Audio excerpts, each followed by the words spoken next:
Senator साहब, जो हालात वाक़यात हैं, आप भी आपका यहाँ होना एक एडवांटेज हमारे लिए ये है। एक तो ये कि आप मुल्क के नामवर कानूनदानों में से एक हैं। आप एक एक्सपीरियंस्ड लॉयर हैं, आप रूल ऑफ लॉ को भी समझते हैं, रेट ऑफ स्टेट को भी समझते हैं, लिहाजा आप हमें गाइड कर सकते हैं या अपने हमारे देखने वालों को कि रेट ऑफ स्टेट क्या होती है या उसको चैलेंज नहीं किया जा सकता। बट सवाल यहाँ ये है सर कि, और वो बड़ा शायद तल्ख भी हो जाता है कि जो हो रहा है और जो आज हो रहा है हमारे मुल्क के अंदर, लोग ख्वार हुए हैं, ठीक है, हुकूमत कोशिश कर रही है, सब कुछ है, लेकिन फिर ऐसे मुआहदे किए क्यों जाते हैं जब ये क्लियर है? और मैंने आर्मी चीफ का स्टेटमेंट भी चला दिया, सबको पता है, आप बहैसियत एक सेनेटर, एक कानूनदान, आपको पता है कि एस्टैब्लिश रिट जो है वो रियासत नहीं करनी होती और रियासत की मोनोपोली है जहाद के ऊपर भी। इस तरह की एंटिटीज़ को, ये हुकूमत को तो टॉलरेट नहीं करना चाहिए, लेकिन फिर भी आप टॉलरेट कर रहे हैं और ये सब कुछ हो रहा है और ये बड़ी कन्वीनियंटली हो रहा है। क्यों वलीद इकबाल साहब, ऐसा क्यों हो रहा है? देखें जी, आपने कानून और आयन की, और आपने वो क्लिप भी दिखाया जो आर्मी चीफ का था कि जी कानून और आयन के तहत जो है वो state has the monopoly of violence वाली बात जो है जी। देखें, हमारे दस्तूर और आइन का आर्टिकल 16 जो है वो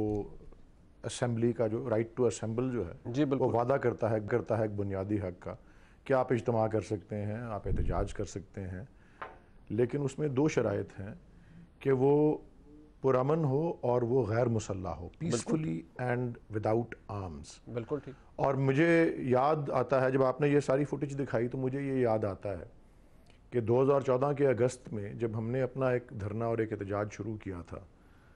और वो शुरू हुआ था और उस वक्त हम अपारा चौक में थे और थोड़ा सा आगे ही वो रेड जोन था और सफारत खाने थे, और ये 14 अगस्त को शुरू हम लाहौर से हुए थे, लेकिन ये 16 या 17 को जब इतवार का दिन था, आप उसकी भी ये दिखाइएगा किसी वक्त, जो इमरान खान साहब ने वहाँ पे खिताब करते हुए कहा, और वहाँ पे वाकई बहुत बड़ा इज्तिमा था, और स्टेज के पीछे, मैं उस वक्त स्टेज पे करीब ही खड़ा हुआ था उनके, उसके बैक पे वो जो रेड जोन था वहाँ पे बहुत से जो लॉ इन्फोर्सिंग अथॉरिटीज़ थी, मोस्टली पुलिस ही थी जो इस्लामाबाद कैपिटल टेरिटरी की है। तो उन्होंने मजमे से पूछा कि जी आप क्या चाहते हैं, और बहुत से नारे लगे, बहुत सी आवाज़ें आई। उन्होंने कहा देखें, ये हमारे पीछे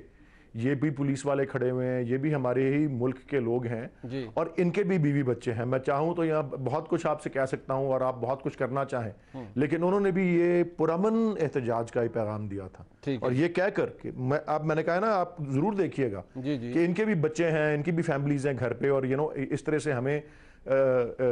वायलेंस का रास्ता नहीं जो है बिल्कुल इख्तियार करना चाहिए। ये आप लाहौर की बात कर रहे हैं ना सर? प्रोग्राम के शुरू में आपने लाहौर में, मैं इस्लामाबाद की बात कर रहा हूँ, इस्लामाबाद की बात कर रहा हूँ। अगस्त 17 या 18 तारीख थी अगस्त की 2014 की, मैं उस दिन की बात कर रहा हूँ। ठीक है,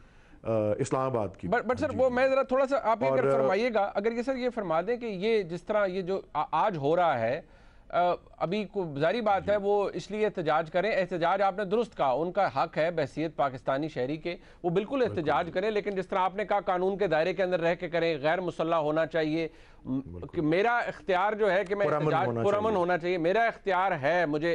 आइन ने दिया है, लेकिन मेरा इख्तियार वहाँ ख़त्म हो जाता है अगर मैं वहाँ पर किसी का राइट ऑफ वे ब्लॉक कर दूँ, किसी मरीज़ को अस्पताल जाने से रोक दूँ, किसी एम्बुलेंस को गुजरने से रोक दूं, तो वो मेरा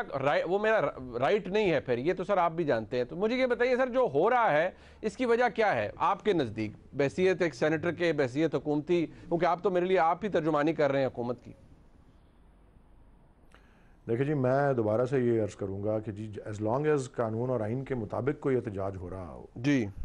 आपने जो फुटेज दिखाई वो पुरतशद्दद वाक़यात की थी, और मैंने इसीलिए मिसाल दी उसकी, क्योंकि पुलिस के अहलकारों को जो है, जो अपनी रोजी रोटी कमाने के लिए वहाँ आए हुए थे, उनको तशद्दुद का निशाना बनाया जा रहा है। और उसके अलावा आपने भी दुरुस्त कहा कि जो वज़ीर सेहत हैं पंजाब की, उन्होंने भी ये अपील की कि देखें यहाँ पे ऑक्सीजन कैरी करने वाले और मरीज़ों को ऑक्सीजन कैरी करने वाली व्हीकल्स हैं, ट्रक्स हैं, वो पिकअप्स हैं, और उसके अलावा मरीज़ जिनके पास हैं, एम्बुलेंसेज हैं, उनको भी गुजरने दिया जाए। तो ये जब इस तरह की रुकावट आप दुरुस्त फरमा रहे हैं कि ये भी उसी ज़ुमरे में आती है जिस तरह आप इट इज़ ये ना फिर पीसफुल रहता है और ना ये कानून और आइन के मुताबिक रहता है। और ये शेख रशीद साहब ने आज अपनी प्रेस कॉन्फ्रेंस में ये कहा है कि जी जहाँ तक, और ताहिर अशरफी साहब ने भी यही अपील की है कि जी एज लॉन्ग एज ये पीसफुल और विदाउट आर्म्स हो और विदाउट एनी वायलेंस हो तो इट्स फाइन, नहीं तो अदरवाइज तो रियासत जो है वो अपनी अमलदारी करेगी। बिल्कुल, ये दुरुस्त बात है वली साहब, आप दुरुस्त फरमा रहे हैं। पहले भी मिसालें मौजूद हैं। बिल्कुल ठीक, बट ये बिल्कुल आप दुरुस्त फरमा रहे हैं। बट मैं अज़मा बुखारी साहबा के पास जाऊंगा। But the sad part is कि ये सब कुछ जब जो अब शेख रशीद साहब आज फरमा रहे हैं, फैसला भी ले लिया, जैसे मैंने पहले अर्ज किया जी, सख्ती से निपटेंगे, सब कुछ है, लेकिन जब ऑपोजिशन में होंगे तो कन्वीनियंटली अलाउ मी टू से कि लोगों को प्रोवोक भी करेंगे और हर चीज़ को जस्टिफिकेशन भी देने की कोशिश करेंगे।